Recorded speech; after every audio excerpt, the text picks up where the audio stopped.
Welcome to the Boxing Talk Show. Fair but firm with the Hall of Fame boxing referee. I'm Joe Cortez and co-host John Zemel in English and Spanish for all of Las Vegas. Come on, guys. Let's touch them up. Clean fight. I'm Joe Cortez. Fair but firm. Hey, welcome to the Fair but Firm Show here in Las Vegas, Nevada, the boxing capital of the world. My co-host John Zemel. Yes, sir.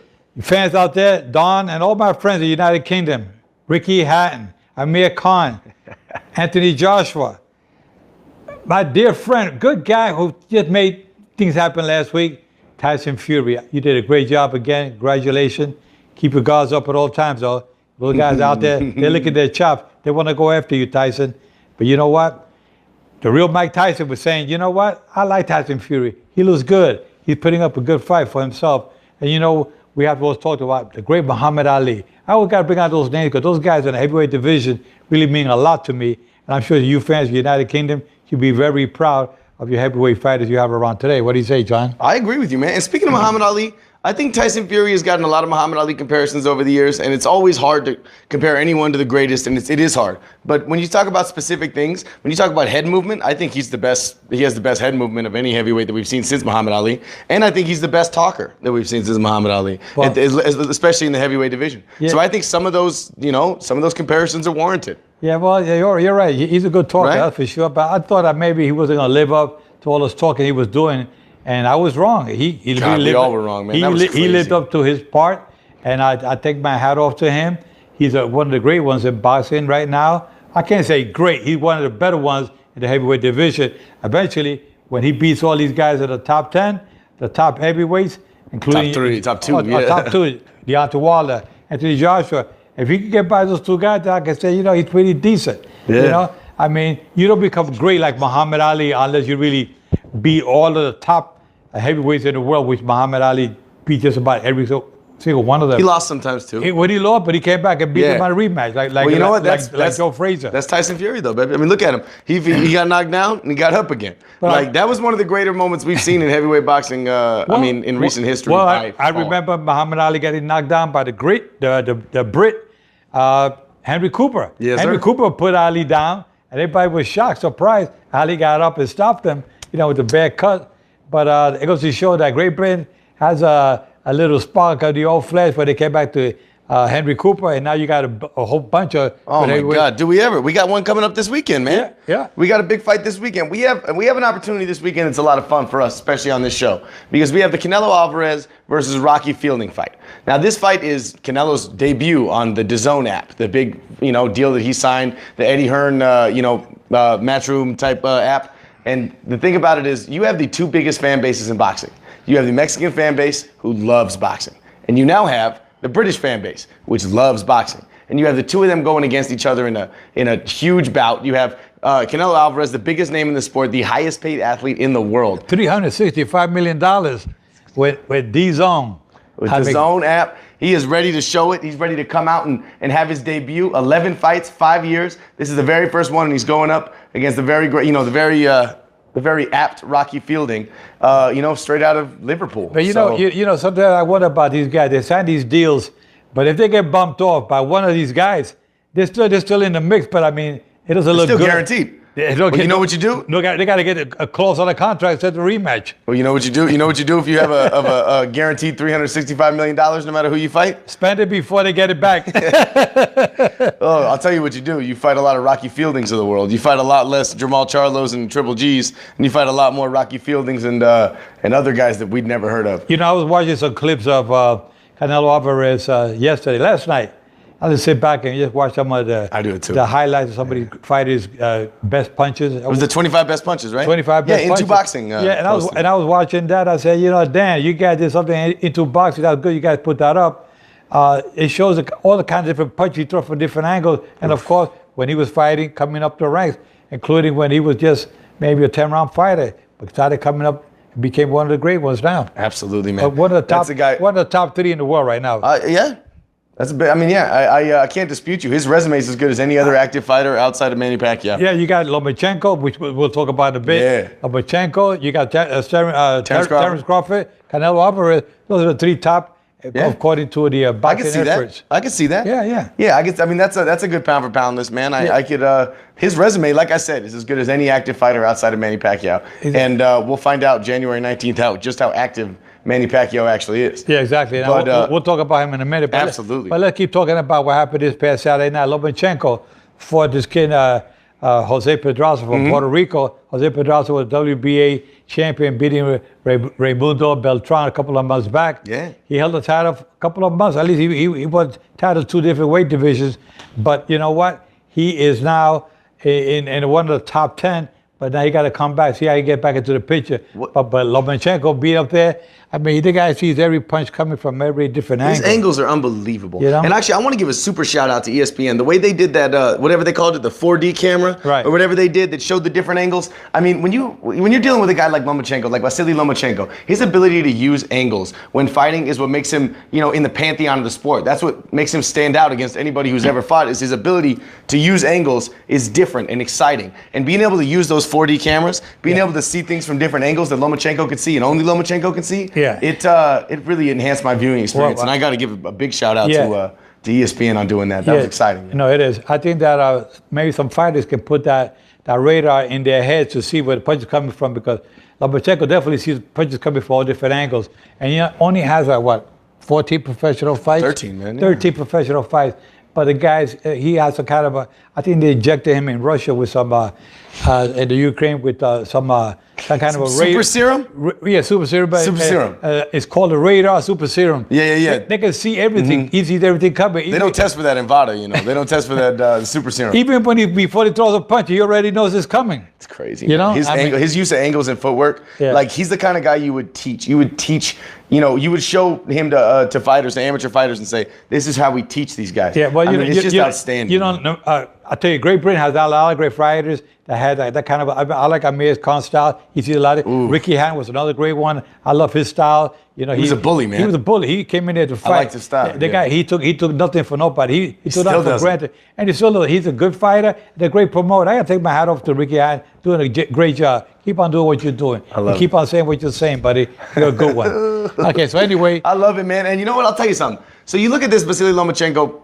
You look at him right now. This is a guy who's either number 1 or number 2 in your pound for pound, and that's everyone's pound for pound. Unless you're a really big Canelo fan, then or Mikey Garcia fan or somebody like that. But realistically, it's TC and Vasiliy Lomachenko. That's pretty much who you're looking at. Now, they're both top ranked guys. Top rank, notably doesn't like to do a lot of cross promotional unless it's a super fight. But what's next for Vasiliy Lomachenko? Well, did he look like he slowed down to you? Is my first question. Not what because he had the shoulder surgery. Well, he had the shoulder surgery, yeah. And he didn't get the knockout. And you know what? That's okay. I mean, you can have an off night, and still, but even an off night, look what he did to that 11th round was super exciting. I mean, he had Pedraza almost out on his feet. Yeah. And Pedraza had to put on his wheels on. They started moving around that ring. I also got to give a shout out to Jose Pedraza for getting up from that liver shot. Yeah. That was the liver shot equivalent of what Tyson Fury did. Getting up from a Lomachenko liver shot is not easy. We saw him put down Jorge Linares with that. He stopped Jorge Linares with that liver shot. And those are the I say you kill the body, the head dies. Simple as that. And a perfect, well-placed liver shot, as you know better than anybody, that'll put anyone down. Yeah, but his ability to get up from that and to keep fighting, to enter the 12th and make it to the decision, I seriously take my hat off to Jose Pedraza for showing a warrior spirit in there, man. That liver shot was one of the favorites for Julio Chavez. He has a great punches. I mean,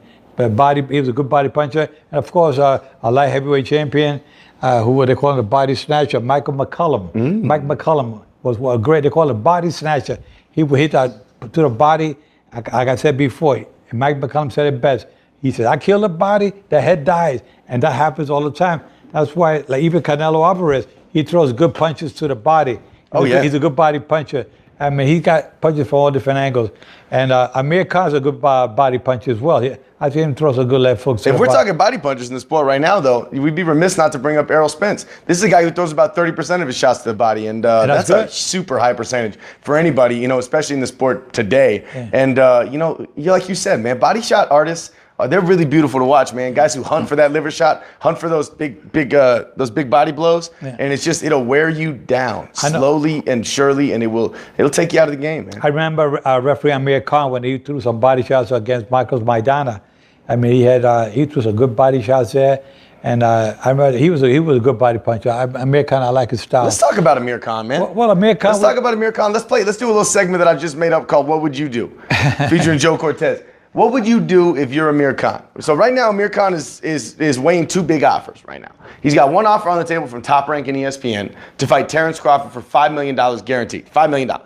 And on the other hand, he's got a Kell Brook offer, a fight that British fans have been wanting to see and clamoring for. It's like the British Mayweather-Pacquiao, essentially. It's something we've been wondering, are we going to get? When are we going to get it? How is it going to go? How old are they going to be when it finally happens? And you got Eddie Hearn saying, the deal's on the table.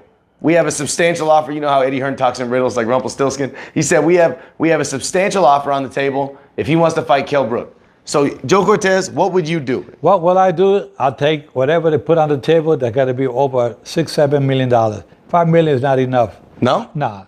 I think back in Great Britain, they'll sell out Wembley Stadium. They have the pay-per-view. I think they don't really do a lot of pay-per-views out there, though. Well, you know, a fight like that can call for one. He'd be on DAZN. Yeah, DAZN, and you know, I can see $7-8 million coming on the table, and you know, it'll be a good fight, good payday for Amir Khan, because you know what, it may be his last fight. It could be. It could be if he fights Terence Crawford. But you know, I think I agree with you. If you can get more money fighting Kell Brook, you take the safe route. But otherwise, you know, if you can, here's the deal. If you still think he wants a belt, he said he wants a belt. Yeah. And Terence Crawford has a belt. So if you want a welterweight belt, that's a scary. I mean, those are scary waters to get into. That means you either have to beat Sean Porter, you have to beat Keith Thurman, you have to beat Errol Spence, or you have to beat Terence Crawford. Oh, you got to beat Joe Cortez. You got to beat Joe Cortez, one or the other. Or you could beat Manny Pacquiao for that WBA regular belt, which, you know, we talk about that regular belt. Yeah, I don't want that problem. I mean, I see it all the time. Don't I know it? The jab, boom, hook up the jab, bob and weave. The check hook. Keep the head moving. If you stay still, you're gonna. That's why Tyson Fury did very well the other day. Kept the head moving. Kept that head moving, man. I told fighters, you guys out there watching, move the damn head. Don't keep coming forward. Move the head. You can go forward, move. Don't be stationary target. You don't want to get hit coming in just straight. No, you don't. No, you do not. You do not want to get hit. And of course, use that uppercut. And don't move backwards. The guys, hey guys, watch. The guy's got the guards up here, right?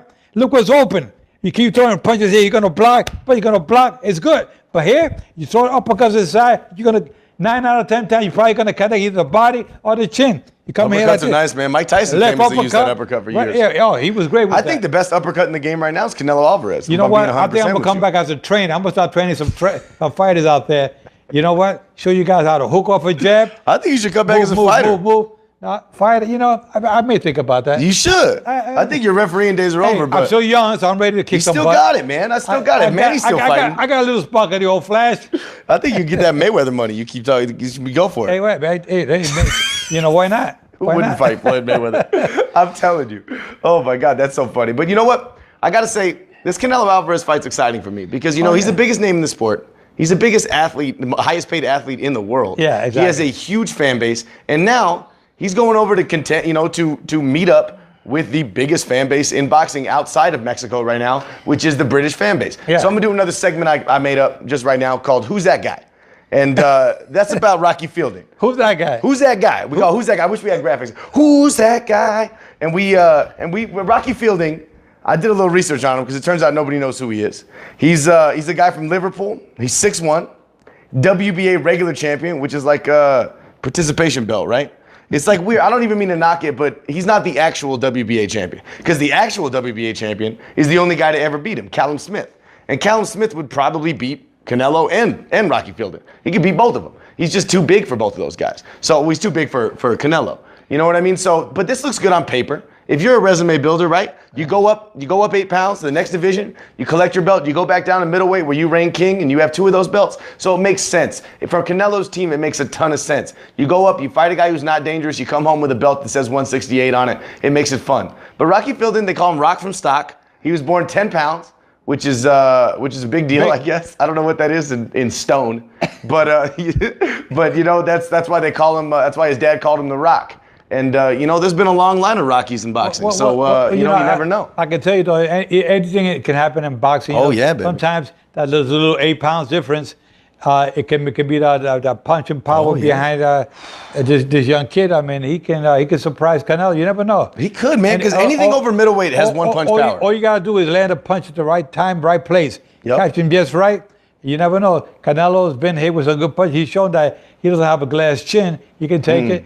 He took some big shots from Triple G, and Triple G's a big puncher. Exactly. Now, talking about glass chin, Amir Khan, you went up in weight and you fought Canelo. Went up 2 weight classes, man. And there's no shame in that, you know? And they said, well, he got a glass chin. He don't have a glass chin, even though he got rocked in the fight I did with him with Marcos Maidana. That's right. But, his chin is kind of questionable. But I think his defense is questionable. Yeah. I think he sticks his chin out there. Well, I don't think, now don't get me wrong, he doesn't have Triple G's chin, obviously, but I think it's kind of overstated just how chinny he is. I think he sticks his chin out there, he fights kind of on his back foot, and he leaves himself open to these big shots. Tyson Fury went out against Deontay Wilder last week. His chin open put his hands behind the back and put his chin out. After he got knocked out, cold. Oh, my God. He did that. I just rewatched that 12th round for like the 11th time the other day, and watching him put his hands behind his back after that, I mean, that guy, that's just so exciting. Well, he got a lot of heart. There's no question. Okay, but talk about Amir Khan, and his chin could be questionable. I'd like to see him. But next Saturday, that Canelo Alvarez versus Rocky Fielding, baby. Rocky Fielding. And it's going to be exciting, man. And we're going to see how much. Now, the way to watch that fight, you download the DAZN. We don't know. It's DAZN, I think, and that's what they say in the commercials, so that's what I'm going with. But I've heard a lot of people say DAZN. I don't know. But we're going to go with DAZN, right? With DAZN on the show. So now it's DAZN. It's easier. I think so, too. DAZN sounds like you're going into a DAZN. Like a Days Inn, yeah. Days Inn hotel or something. That's what it sounds like. DAZN. DAZN, yeah, DAZN. When you're in DAZN. Yeah. Well, yeah, so that's what Michael Buffer says in the commercial, so that's what we'll go with. Yes. But, so we're going to see, and if you want to watch this, all you got to do is download the app, sign up for the free trial, and you get a free month. After that, if you want to keep going, it's only $10 a month, and you can cancel anytime and then come back for the next fight. You know, I kind of like the idea behind it, and, they got a subscriber in me because of the ability to kind of leave and come back, and, you can pick and choose your fights. Essentially, you're getting a, $10 pay-per-view boxing match if that's all you're going to use it for, which is a pretty good deal if you're talking about Canelo fights. Some of the fans been asking me about DAZN. They're going to do it in Spanish. How come you're not involved with them doing the Spanish side? So you never know. Hey, you should. But that would be cool, man. But I'm with ESPN, though. I know. Yeah. Oh, yeah. Hey, ESPN you didn't hear that. Yeah. But it's good. Try to leverage them. I mean, you got people. Hey, talking about networks. How about HBO? Oh my God! Thank you for bringing it up. HBO Saturday night was the last show in the history, 45 years of history of boxing with HBO, and I think that I got to take off my hat for Max Kellerman, Harold Letterman, Jim Lampley, Roy Jones, and so many others that were in there throughout the years. Emmanuel Stewart. May he rest in peace. Yeah. May HBO Boxing rest in peace. Yeah. I think, honestly, HBO will come back. I don't say rest in peace. I say they're going to just take it a little nap. You think so? I think they'll come back because you know what? Maybe one of these multi billionaires will come up and step up to the plate and say, if you guys close down this show because financial reasons, or maybe you have a... I don't think that's it. I think they're just going in a different direction. AT&T and Time Warner bought them. Yeah, no, but they were probably going to do dedicate more of their time or monies into movies. Mm-hmm. But I think that maybe somebody will step up and say, you know what? Why don't we do smaller scale fight? Maybe not championship fights. We have to pay all that money. Let's do like the farm team. Let's do the 8-round fights, 10-round fights on a lower level. And maybe if you start giving some attention towards the amateur fighters coming up, create something where you still with the boxing, not at the high level, it's not going to cost you that much money. Because a lot of subscribers are telling me, Joe, we're gonna stop buying HBO because we bought it because of the boxing. Mm-hmm. So maybe those numbers, maybe. Well, yeah, because that money goes now to DAZN or DAZN. Yeah. It goes to Showtime. It goes to a lot of other places where you can watch boxing now, ESPN Plus maybe. Yeah. It goes to a lot of these other subscription-based services. I like right now, because what we have in December is a microcosm of what we'll see in boxing in 2019 in the future. You had an enormous pay-per-view on December 1st with a huge heavyweight matchup, of course, that I don't need to reiterate, between Tyson Fury and Deontay Wilder. Last weekend on ESPN, on regular cable, you had Vasiliy Lomachenko versus Jose Pedraza. This week, on a subscription-based app, you have the highest-paid athlete in the world, the biggest name in the sport, in Canelo Alvarez, going up against Rocky Fielding. And then the week after that, on Fox, like regular Fox, you have both Charlos headlining a doubleheader. So it's super exciting, and you're getting an idea of what boxing is going into the future. It may not be all pay-per-views. It may not be all small fights you don't see. There's a lot of exposure, and you can pick and choose any Saturday when you want to watch a fight and how you want to watch it. Well, I'll tell you that ESPN really got a great lineup of boxing for the next 2019. Oh, yeah. I mean, Oscar De La Hoya, Golden Boy Promotion. You got Top Rank Bob Arum with Top Rank. They all signed up long-term contracts, multi-hundreds of fights. Oh, yeah. I mean, we're talking about... Oh, yeah, with 57 fights a year with Top Rank, right? I mean, well, yeah, they're going to have... It's on a 7-year contract, That's a lot. which is good, like over 250 fight shows. That's so good. So it's going to be great. And there's so much going on, but ESPN got a good deal with the package, of that. The ESPN Plus, company ESPN man. Plus. And that's really something that I think the U fans should really look into it, because with that price. Well, that's the thing is you now have subscription-based services like DAZN and ESPN Plus. You have it on free cable with your cable package, and you also, if you choose to, can choose to get big pay-per-view fights like that Fury Wilder fight or the second one. I mean, that's really, you have a lot of options here as a fight fan, and there's never a lack of exposure, especially from media, like we are. Right, exactly. No, but I want to touch on that HBO boxing thing for a second. I watched their send-off. If you haven't seen it, please go watch it. It's super touching and exciting, and I got a little choked up watching Lampley and Roy Jones and Kellerman all get choked up, and I want to just thank all those guys, including Letterman, including Emmanuel Stewart, for bringing me so many of my great memories over the years. I grew up watching HBO boxing. HBO boxing was where I fell in love with boxing, watching De La Hoya and then watching Mayweather and watching a lot of these guys and Manny Pacquiao and Joe Cortez and a lot of these guys that, made me fall in love with the sport. And I wouldn't be the fan that I am without HBO boxing, and I want to give a big shout out to them. Well, it was an honor for me to be part of that 45 years of HBO. I've refereed so many championship fights on HBO. It was a great honor for me, and it was kind of sad to see the curtains come down on Saturday night. But I said those curtains will rise again shortly. You mark my word. Watching Lampley choke up was hard for me, man. That's like watching your dad cry. That was weird because, Roy Jones crying was hard, and Kellerman, choking up was tough. But Lampley was always that steady voice, and hearing his voice crack, that was tough. Hey, I got a question for you. Speaking of Roy Jones, this is gonna be fun. We talked about this off the screen. Michael B. Jordan, the star of Creed, he said he was on TMZ, and he said that he says he can fight now. He said he was training with Rocky and Apollo Creed, which was weird. He used their character names, but it made me laugh. But then he said, who would you want to fight right now? And he said I could hold his own against Roy Jones Jr. What would you, who would you pick in a fight between Roy Jones Jr. today and the actor Michael B. Jordan? Michael B. Jordan better stick to his acting, because when it comes to the real fight game, buddy, when you get hit in the chin with a real good shot from Roy Jones, one of the great ones, I know you're just talking about, Roy Jones not coming back, so it's easy for you to say that. He said he'll take it. Yeah. Roy Jones came out and said set it up. He said he only needs 5 weeks. He said he'll be ready. Well, you know what? It's a good PR for both sides. I agree with you. But I think that Roy Jones is going to be doing other things on color commentating. He did very well for HBO. He was great, dude. I liked him. And he'll continue doing well. Networks, he'll be out there. Just like some of the great ones. You step out from one area, you retire. Look, you got Julio Cesar Chavez, retired as a fighter. He's with ESPN, and so is One Man Market with ESPN. Andre Ward does a great job. Yeah, I do. A lot of these guys do a great job. So they have. I think Roy Jones will stick to his boxing, and he'll tell the actor, keep on with your acting, But anyway. Hey, by the way, I saw that movie and it's really good. And as a fight fan, you should check it out. It's a good movie, but I wouldn't want to see him get beat up by a 50-year-old Roy Jones. You see Kenny Bailey, one of my colleagues. Yeah, he was in there. He was in there. Hey, I've been meaning to talk to you, Kenny, because we had you on the show before, and I think you let that fight go on too long. I watched the movie and I was yelling, Kenny, stop it, Kenny. Stop it, Kenny. You're letting it go on too long. We'll call it. Well, next time we have him on the show, we got to talk to him. Hey, the same thing happened with me with Rocky Balboa. Yeah, you let it go on a little bit, right? Yeah, but that's the way it's a movie. That's a script. You got to make it make it a nice.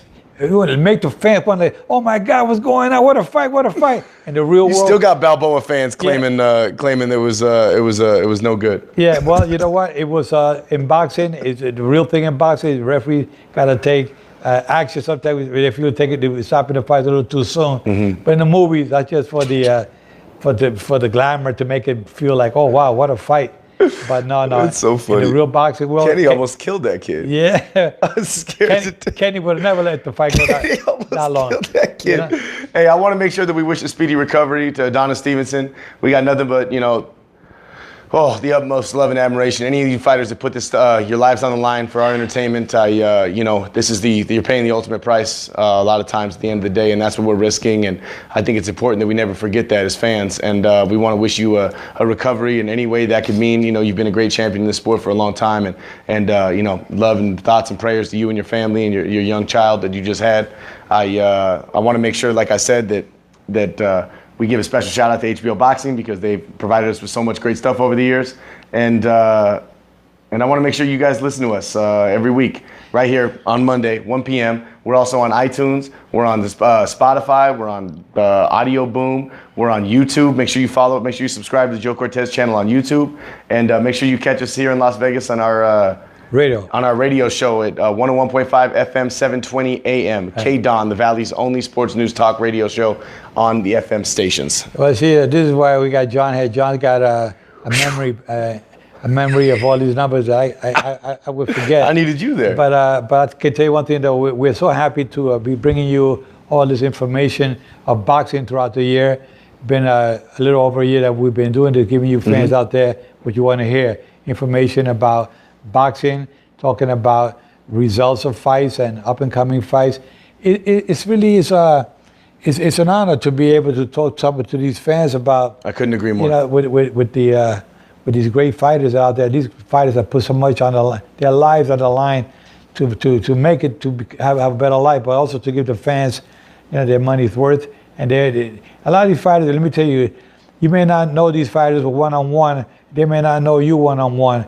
But they truly love the fans because they know without the fans, they're nobody. Exactly. You guys are the sport doesn't exist without the fans. Yeah, exactly. Man. We really think that here in Nevada we have a commission that is trying to always do the best they can. New York, New Jersey, got Larry Hazard, great commissioner back in New Jersey. Bob Bennett, executive director here, and got Mr. Foster, the director of the California Boxing Commission.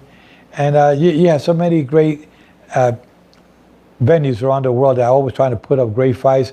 But again, like we said, without the promoters, without the networks, and especially without the officials, it's so important.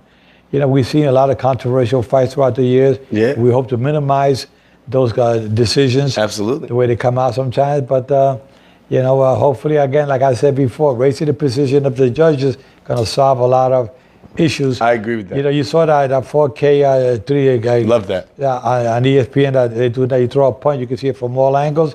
Hopefully, they can do that eventually with the judges. How come we can see better than the judges do? Well, do you know what I mean? I mean that just seems antiquated, and I think it's something that boxing needs to address in the near future because it's something it makes too much sense not to do that. Why do the judges who judge the sport have a worse vantage point than we have?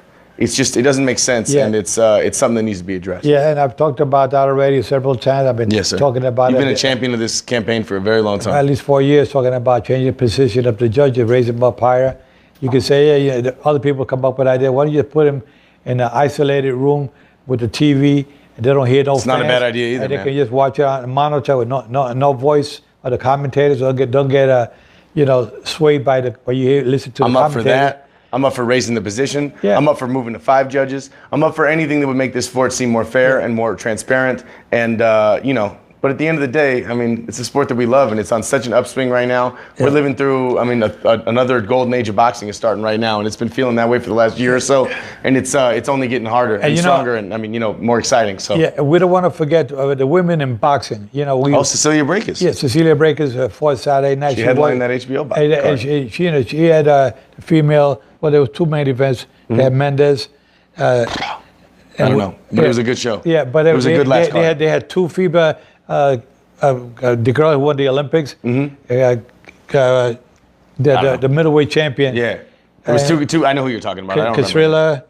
Clarissa Shields? Clarissa Shields. Thank you, sorry. She won her fight Saturday night. She looked good. She does look good. And you have female boxing on HBO. That says a lot about female headlining boxing. cards, man. And it was headlining their final card, man. Yeah, so that's being there to show that we got to follow up a little bit on the female boxing as well. So don't think that we got. I think that's growing big time, man. I'm excited about that. It's big, especially in Europe. It's very big over there. It's getting there. And I think we got to follow up with them as well. Because one of my producers, executive producers there, was talking to me about that. Delin, She was saying, Was she Joe. trying to put the gloves on? She said, no, she can't, but she said, well, You guys could co-headline a card together. You got to stop mentioning the girls in boxing. And we start doing some series about women in boxing. I think we should do a segment on women Charlie in boxing. Carrillo said the same thing.